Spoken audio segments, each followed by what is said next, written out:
한 인간이 이 땅에 태어나서 끼치는 영향력이 어느 정도일까요?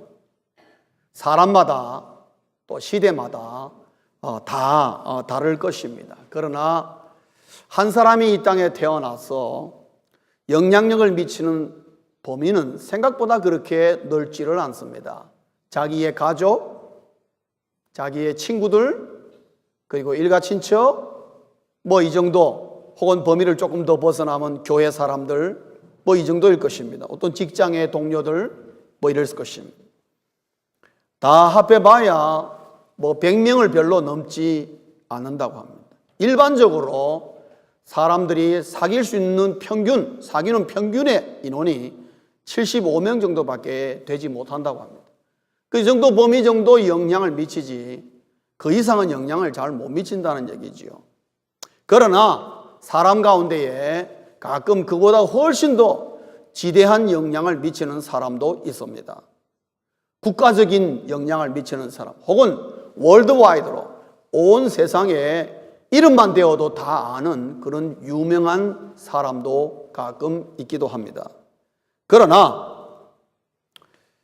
그들의 영향력이라는 것은 나라를 벗어나기 시작하면 그때부터는 사실은 이름만 존재할 뿐이지 그 영향력은 사실 나라의 범위를 잘 벗어나지 못합니다. 사랑하는 성도님 여러분, 우리가 미국에 사는 한 우리는 미국의 영향력 속에 있습니다. 대통령 오바마의 영향력이 얼마나 뛰어난지는 우리는 잘 모르겠지만 그분의 정책을 통해서 우리는 직간접으로 영향을 받습니다. 오늘 여러분 읽은 우리가 로마서 1장 1절에서 7절의 말씀을 보면은 한 사람의 영향력이 또 다른 한 사람에게 얼마나 놀라운 영향력을 미칠 수 있는가 하는 것을 볼 수 있는 대목이기도 합니다. 사랑하는 성도님 여러분, 여러분이 생각할 때에 예수님의 영향력은 어느 정도일까요? 여러분 개개인에게 예수 그리스도라는 이름이 미치는 영향력을 어느 정도 되십니까? 사람마다 그것도 다를 것입니다. 그러나 오늘 로마서에 나오는 초두에 나오는 이 사도 바울은 자기 자신을 소개하면서 자기 자신을 소개하는 것 못지않게 자기에게 영향을 준 예수 그리스도를 소개하고 있습니다. 그리고 어떤 면에서는 오늘 1절부터 7절까지의 내용은 그냥 사도 바울이 자신을 소개하고 인사하는 정도지만은 자기 자신보다도 예수 그리스도의 이름을 훨씬 더 강력하게 얘기하고 있는 것을 우리가 볼 수 있습니다. 그 말은 무슨 말인가 하면은 적어도 사도 바울에게 있어서 예수라는 사람은 예수 그리스도라는 그 이름에는 엄청난 영향력을 미쳤다는 거죠. 왜냐? 자신을 소개할 때에 예수 그리스도를 빼놓을 수가 없다는 것입니다. 그러면 도대체 예수 그리스도라는 분이 이 사도 바울이라는 사람에게 얼마나 영향력을 미쳤느냐, 오늘 본문을 통해서 우리는 두 가지로 헤아릴 수 있습니다. 첫째는 관계의 혁명이 일어나더라 하는 것입니다.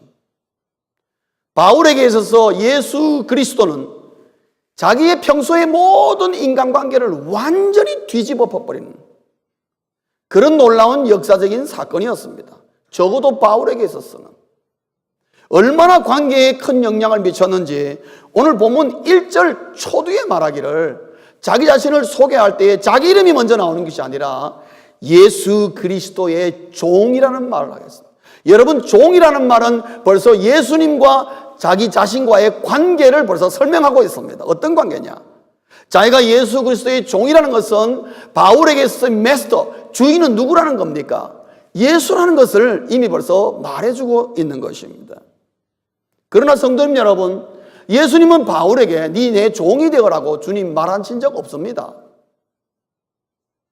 바울이 자진하여서 예수님의 종이 된 것입니다. 여기서 말하는 종이라는 것은 slave, 노예라는 말입니다. 좀 더 노골적으로 표현한다면 나는 예수 그리스도의 노예다, 이렇게 말하고 있습니다.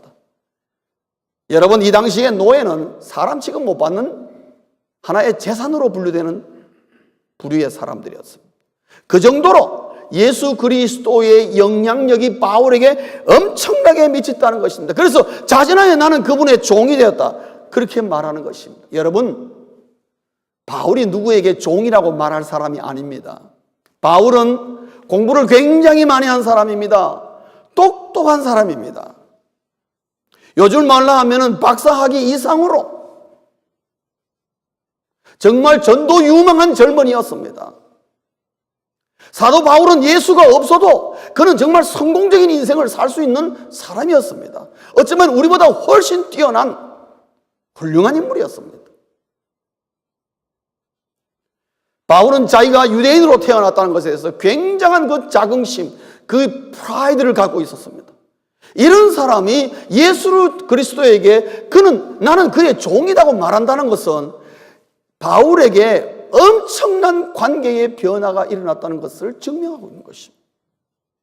무엇이 바울을 이렇게 변화시켰는가? 여러분, 그 대답은 매우 간단합니다. 그 똑똑하고 그 유능하고 그렇게 유대인으로서의 자긍심이 강한 바울이 나는 종입니다고 무릎을 딱 꿇는 것은 그가 예수 그리스도를 만나고 예수 그리스도를 통하여 자기가 그렇게 공부하고 연구하고 열심히 했던 그 하나님의 실제를 경험했기 때문에, 예수님 만나기 전에 하나님은 바울에게 있어서는 전통의 하나님이었습니다. 율법의 하나님이었습니다.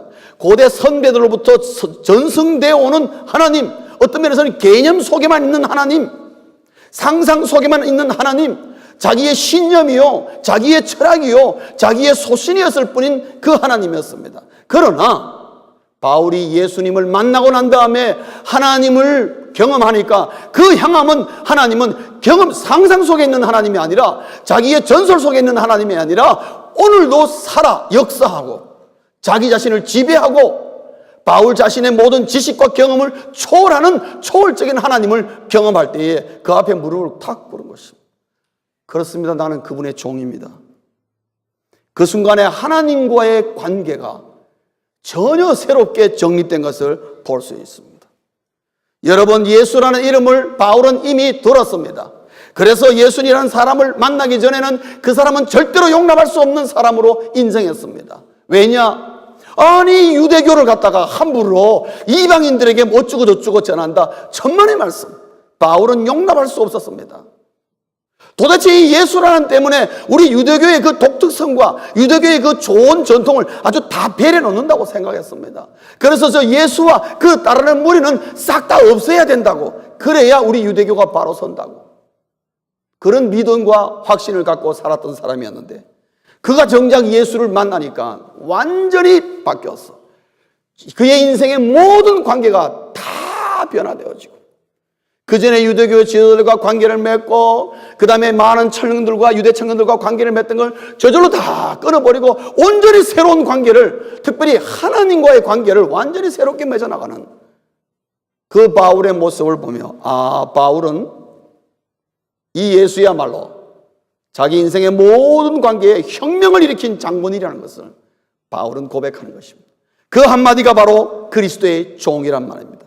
또 한마디가 오늘 본문에 나오는데, 그것은 뭐냐면 자기는 이방인을 위한 사도라는 말입니다. 이방인을 위한 사도. 어느 이방인도 바울을 원한 적이 없었습니다. 사실 바울은 이방에 전도하러 갈 때마다 굉장히 멸시받았습니다. 욕을 많이 얻어먹었습니다. 여러분, 고생 많이 했습니다. 어딜 가도 이방인들이 바울을 환영해 주지 않았습니다. 그러면 유대인들을 환영했느냐? 유대인들도 환영해 주지 않았습니다. 그런데 바울이 자기 발로 찾아갔습니다. 여러분, 예수 만나기 전에 바울의 모습은 어린 반프로치도 없는 거예요.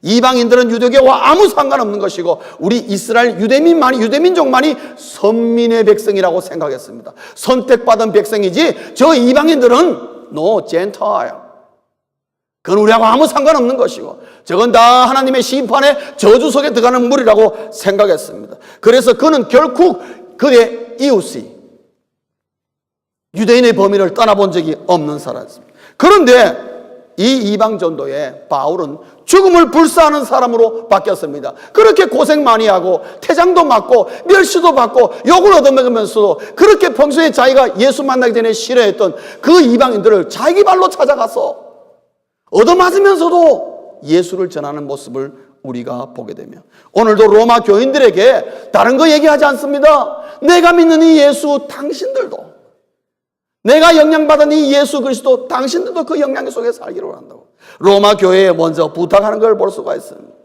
그래서 관계혁명이 일어났는데 그리스도의 종이란 말 속에는 하나님과의 관계가 새롭게 되었고, 이방인을 위한 사도란 말에는 이웃과의 관계가 예수로 말미암아 바울은 완전히 새롭게 정립되었던 것입니다.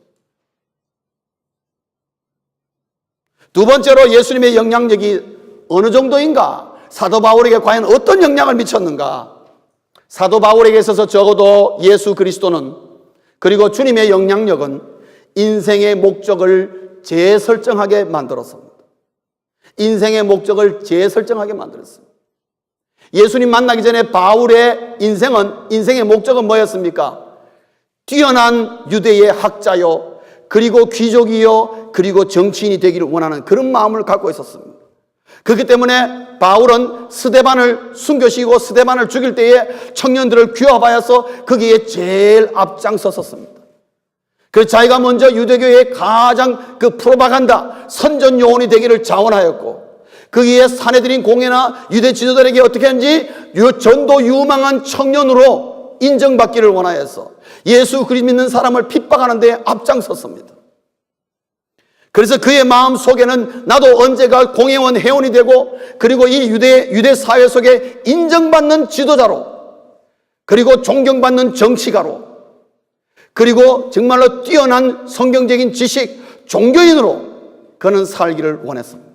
그게 그의 인생의 목적이었습니다. 그래서 열심히 뛰어다녔습니다. 얼마나 열심히 뛰어나느냐. 예루살렘을 벗어나가지고 다메섹은 상당히 멉니다. 그런데 그곳까지 가가지고도 예수 믿는 사람 핍박하겠다고 기세등등하여 가던 사람이었습니다. 왜냐? 그의 인생의 목적은 바로 유대 사회 속에 있었기 때문에 그렇습니다. 그런데 오늘 여러분 본문 5절 보시겠습니다. 5절 보면 무슨 말 합니까? 그로 말미암아. 여기에 그라는 말은 무슨 말입니까? 예수 그리스도를 얘기합니다. 예수로 말미암아 이 말을 하고 있습니다. 바울은 예수를 만남으로 말미암아 바울이 살아야 할 이유를 다시 발견한 것입니다. 그들의 인생의 목적을 새로 발견한 것입니다. 바울이 살아야 할 이유는 오직 예수였습니다. 그렇게 퇴장도 맞고 멸시도 받고 모욕을 받으면서도 바울은 언제나 힘있게 다녔는데 그 다닐 수 있는 원천이 뭐였느냐? 예수였습니다. 위기의 순간마다 예수 그리스도는 바울에게 생명의 원천이었으며, 바울은 예수 그리스도의 그 부활의 능력을 믿었고, 그리고 그 부활의 능력을 선포했고, 그리고 그 부활의 능력을 마음껏 누렸던 사람이 바로 바울이었습니다. 오늘 로마 교회를 향해서도 가장 먼저 얘기하는 것은 그분의 부활의 능력을 얘기하고 있는 거예요. 그래서 바울을 되게 하는 힘의 원천은 자기의 지식도 아니었고, 자기의 경험도 아니었고, 자기가 가지고 있는 어떤 백그라운드가 아니라 오직 예수였다는 것을 바울은 본문에서 분명히 얘기하고 있습니다. 성도님, 여러분의 삶의 원천은 무엇입니까? 돈이십니까? 여러분의 건강이십니까?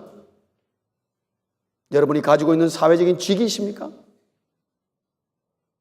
바울은 충분히 그렇게 말할 수 있었습니다. 그러나 바울은 예수를 만난 다음에 예수가 내 삶의 원천이라고, 그래서 5절에 그로 말미암아. 사랑하는 성도님, 여러분의 삶의 원천이 예수가 되시기를 주의 이름으로 축원합니다. 예수를. 그것이 예수를 왕으로 모신다고, 왕이라고, 왕께 만세라고 찬양하는 자의 진정한 고백인 것입니다. 왕으로 열심히 찬양해놓고 내 삶의 원천은 예수와 아무 상관없다. 여러분, 그거는 매우 이중적인 것입니다. 회개해야 될 문제인 것입니다. 그 다음에 5절 중반에 보면 이런 말이 나옵니다. 그의 이름을 위하여. 여러분, 위하여라는 말은 벌써 목적을 갖고 있습니다. 그의 이름을 위하여. 바울이 행하는 모든 행적은 오직 예수 그리스도에게 초점이 맞춰져 있는 걸 볼 수 있습니다. 바울의 삶의 근원은 전부 다 예수에게서 나왔지만 동시에 바울은 그 힘을 가지고 어디로 향했느냐? 예수에게만 자꾸 초점을 맞췄어. 바울이 사는 목적은 오직 하나, 예수를 위한 것이었습니다. 얼마나 예수를 위한 것이었는지 여러분 빌립보서 1장을 보시면 알 수 있습니다. 빌립보서 1장 12절에서 18절에 보면은 바울이 뭐라고 고백하냐면, 그 당시에 바울은 감옥에 갇혀 있었습니다. 오늘의 감옥하고는 차원이 다른 감옥입니다. 그는 지하에 있는 감옥입니다. 습기가 꽉 차서 오래 갇혀 있으면 문둥병이 들 수 있는 감옥입니다. 그런데 그 감옥, 그 불편하고 그 깜깜하고 빛 하나 제대로 들어오지 않는 그곳에 있는, 갇혀 있는 감옥에 있으면서 바울은 빌립보서에서 무슨 얘기를 하느냐? 내가 감옥에 있는 거 그거 문제 안 된다. 어쨌든 내가 감옥에 있음으로 말미암아 예수 그리스도가 부정적이건 긍정적이건 예수 그리스도의 이름이 전파된다면은 I am rejoice and rejoice. 나는 기뻐하고 기뻐하노라. 18절에 그런 고백을 하는 걸 보세요. 그것을 보면 바울의 중심이 어떤 것인가 보십니다. 그는 감옥에 있어도 예수 이름이 선포된다면은 fine, 좋다는 것입니다. 자기는 fine 정도가 아니고 rejoice, 기뻐하겠다. 그렇게 말하는 것입니다. 바울은 예수를 만남으로 말미암아 인생의 목적이 완전히 새롭게 변화된 것을 볼 수 있습니다. 말씀을 정리하면 그렇습니다. 예수님의 영향력은 무명의 한 사람을 세상을 변화시킬 사명자로 세웠다는 것을 우리에게 보여줍니다. 바울요, 되게 유명하죠. 우리에게 얼마나 폴이라는 이름이 많습니까? 지천에 많이 널려있는 것이 폴입니다. 제 아들이 학교 다닐 때, 고등학교 때 폴조가 2명 있었습니다. 밤낮 편지가 엇갈려 오는 거예요. 엇갈려 오는 거예요. 그런데 그 녀석이 좀 농땡이였던 것 같아요. 밤낮 학교 결석하는 건데 자꾸 우리 집에 날라와서 우리 애가 자꾸 결석한다고 나는. 그래서 야, 웬 폴이 이렇게 많냐? 라스네임까지 같아가지고 폴이 굉장히 많다는 걸 제가 알았어요. 동명이인이 될 정도로 폴이 많습니다. 그러나 만약에 바울이 예수 그리스도를 만나지 않았다면 그 사람은 그 당시 유대 사회에 좀 제법 알려지고 유능하고 똑똑한 사람으로 살다가 인생 끝났을 것입니다. 그러나 그가 예수님을 만남으로 말미암아 예수님의 영향력 속에 들어갈 때에 무명의 한 사람으로 살 뻔했지만은 세상에 오늘 예수님 이후에 바울만큼 우리에게 귀에 익숙하게 알려진 이름이 어디 있습니까?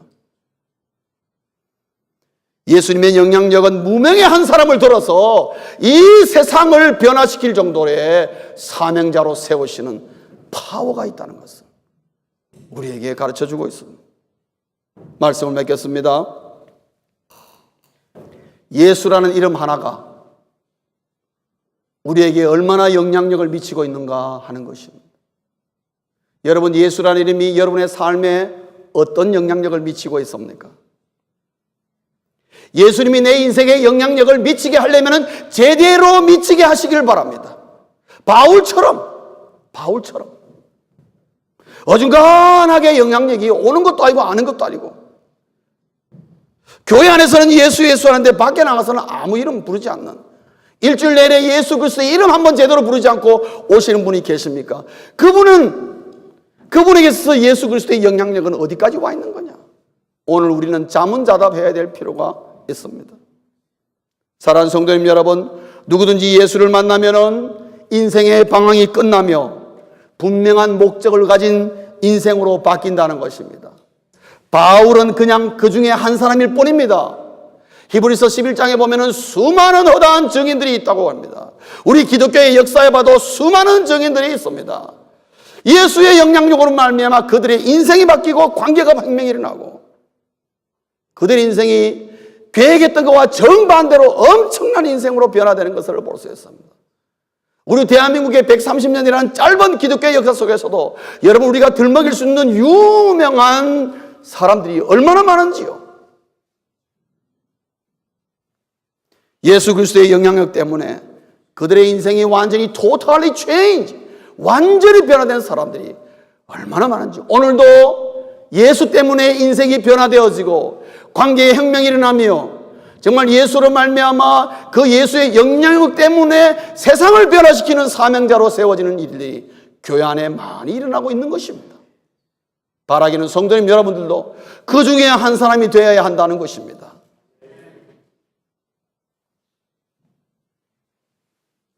당신은 누구의 영향력 속에 있습니까?